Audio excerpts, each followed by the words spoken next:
Spencer Ross with One Step Forward, and I hope you're doing well. Define.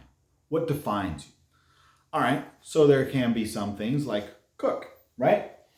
I am a cook. Well, are you a good cook or a bad cook? Everyone's a leader. Are you a good leader or a bad leader? Are you a patient leader or are you an impatient leader? Are you a loud leader or a quiet leader? Are you a follower? It's okay to be a follower. I know it's not in vogue to be a follower now because, you need to be in charge. You need to be the one giving the orders. Okay, cool. If everyone's giving the orders, does the food turn out okay?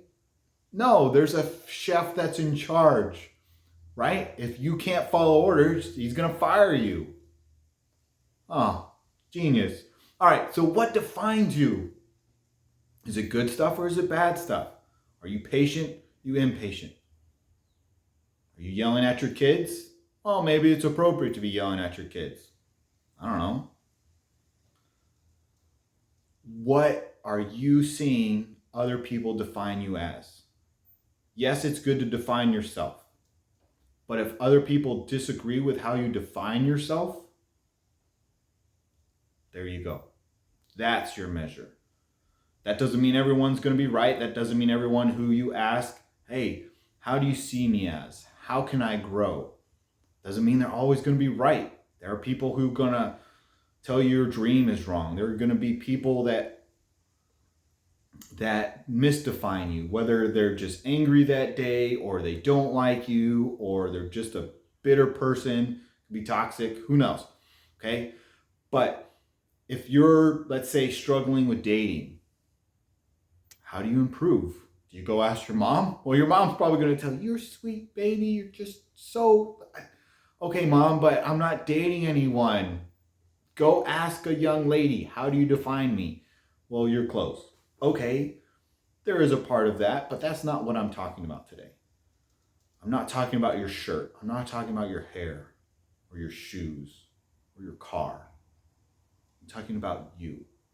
How are you defined? How do you define yourself? That is how you see yourself and how others see yourself. So the other day at the school, someone gave me a bar of chocolate. I love chocolate. I was very grateful for it. And as I'm trying to open it, it was a very nice package, so I'm trying to keep the package, and then I'm just going to open it. Made with the finest ingredients. And I laughed. I was like, I've never seen a package that says made with the worst ingredients. Okay, but they were trying to be defined as being of the finest ingredients. Are you putting that into your life? Okay, when someone makes chocolate, can you just eat cocoa nut? No, it's got a shell on it. You've got to take the shell off. You've got to process that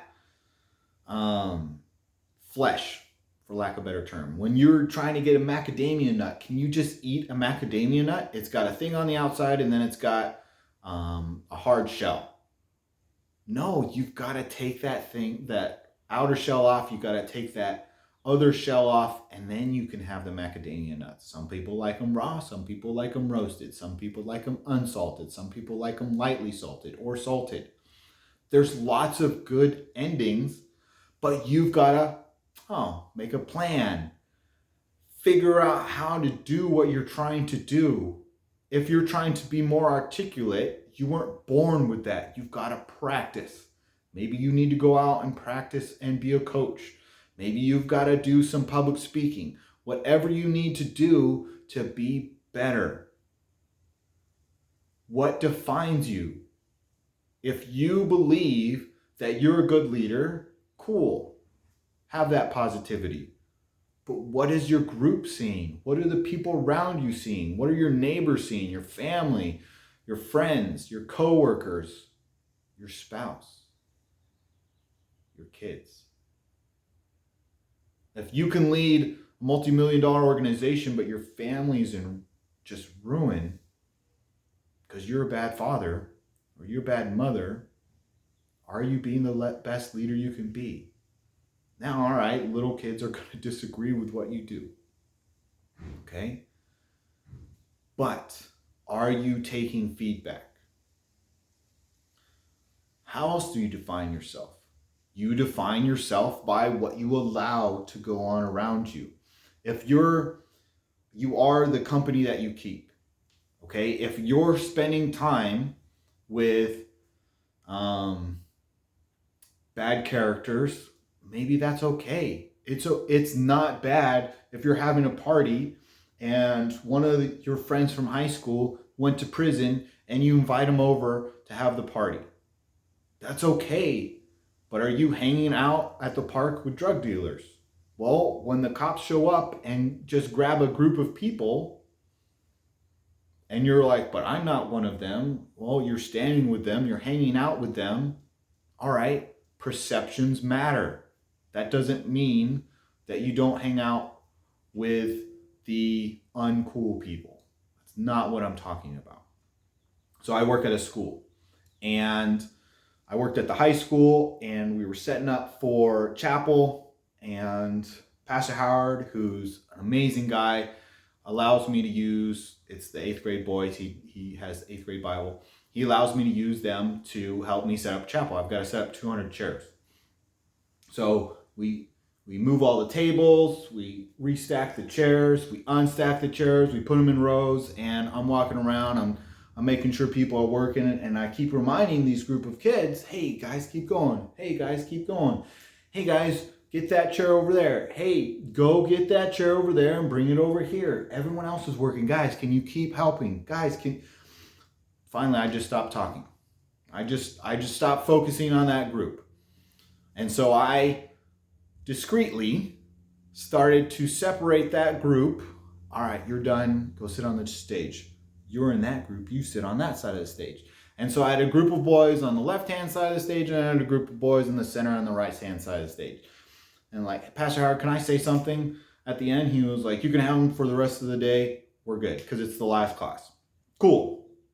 So it's volunteering, right? It's part of education. So we're standing there, and Pastor Howard needs to make an announcement. Pastor Howard, you go first. I'm gonna make an announcement at the end. And so he makes a quick announcement. He's like, Spencer, you can go. Cool, thanks. Hey, when I'm here asking for your help, you can say no. I'm not forcing you to help me. You can say no. But if you hide and you do something that's wrong again and again and again, and everybody else is working, what does that say about you? And then there was one kid who was kind of helping out, but he kept going back to the group that wasn't. What am I supposed to, I'm not going to stare at him and watch him the whole time. I know that out of the 40 kids, 32 of them are working hard. Maybe the 2 out of the 8 in the group were working a decent amount. But I did see them over at that group that wasn't working a lot. So they got detention. And one of my friends was like, so my son came home and he was talking about it. And perception can be reality. And I was with this group that was not doing anything, and I told my son, I want you to remember this lesson for the rest of your life, because who you hang out with can define you, and it can have a negative impact on the rest of your life. Spencer's really nice, and you're just going to have detention for 15 minutes so that you can remember the lesson. But in life, consequences get bigger.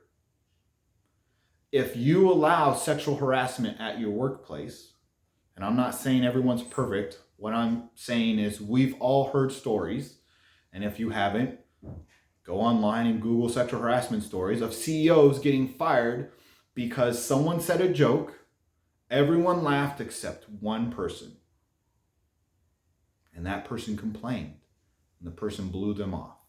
The CEO blew them off. And then there was another issue. And another issue, and another issue. And the CEO kept saying, no, it's fine, everyone else laughed. No, it's fine, everyone else laughed. And finally, the lawsuit comes, and the board goes, you allowed this? That is how you are defined. All the other good stuff that you did is now eclipsed because you allowed a culture of this over here. So how are you being defined? Yeah, you control yourself. You're a leader of yourself, but you also are responsible for what goes on around you. Today at Sunday school, there was a kid. He was being a kid. He was bothering a girl. For the most part, the kids were running around. I didn't really think of anything of it till about 5 minutes later, and then I started to notice, wait, she's really getting bothered by this now. I need to absolutely stop it. Okay, sometimes it takes a little bit of time to say, all right, it looks okay. They're just playing around. Oh, they're not playing around anymore. I need to stop this. What defines you? What you allow to go on around you? Culture. What you allow to go on around you is how you are defined. If you're allowing rumors to go around, you sit down at lunch or you're at work and everyone's talking rumors and you don't stop it, you're allowing rumors.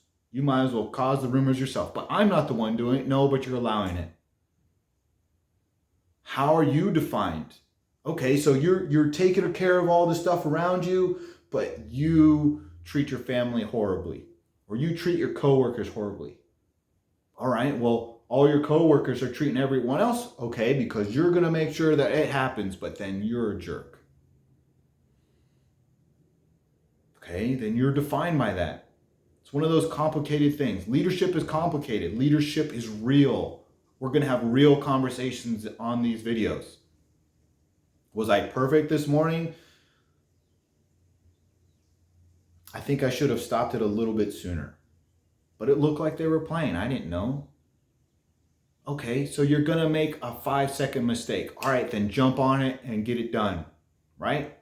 Let's have that stop. Let's have that conversation. I went to that young man later. I added a few words to him. She was hurt. Did it look like it was hurting at the time? No. It looked like they were having a fun game. Well, then the fun game got out of control. That happens with kids. It happens with adults too. How are you defined? Are you impatient with your spouse? Are you raising your hand to your kids? I'm not talking about spanking. I'm talking about fear. How are you defined?